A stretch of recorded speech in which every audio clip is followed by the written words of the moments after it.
There's an interesting question as to would the development of skills, tech skills, online competencies, digital skills, fast track youth development in this country. And I believe that that is an imperative. We can't go through 50 years of educational improvement learning traditionally. We're going to have to fast track this and jump very actively and aggressively into the fourth industrial revolution. And I do believe it's achievable. We've got a very vast network of cell phone operators here, very high incidence of cell phone usage, utilization in the country. I think some of the highest utilization rates, frankly, in the world. So how do we convert that infrastructure into a skills training platform?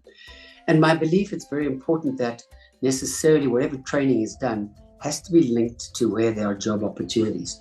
We're outsourcing to places like India, where we don't need to. We could necessarily develop competencies and skills here. We are importing digital competencies from Pakistan, India, the East, where, and I'm talking about in the thousands, where young people, given an opportunity to be skilled, could fill those posts. What's that going to require? Well, it's going to require capital investment. It's going to require what I regard as a blended financing model, where government provides basic infrastructure and private sector looks for commercial opportunities to train, place, provide outsource business services, perhaps to large corporates. And equally for government to give tax breaks to the corporate sector in South Africa. I think I've gone on record to say, there's a mindset amongst South Africans that would love to see more South Africans skilled, trained and employed in their businesses. But the bottom line often talks, particularly for public companies, there's a cost associated with that. So if government could find ways to necessarily incentivize that. They do to a degree. We have in South Africa something that's called the Enterprise Development Incentive Program, where if companies employ individuals on learnerships, they can claim back the cost of that learnership, 75% of it, for tax breaks. They also earn more what they call Black Economic Empowerment points, affirmative action points, as it were.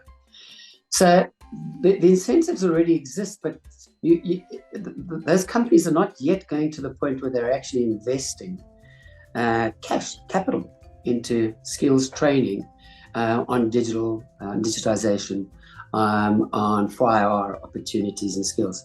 It's just quicker and easier just to import somebody, quite honestly, or outsource it internationally. And yet that could be a huge employment incentive for our young people. Again, it takes will. It takes government and the private sector working together. As I alluded earlier, the problems we have in our country are all man-made.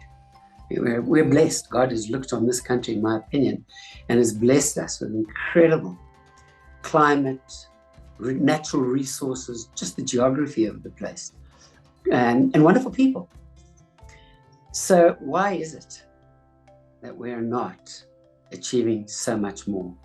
We need leadership. We need leaders to step forward and say, this is the way we're going to collaborate together.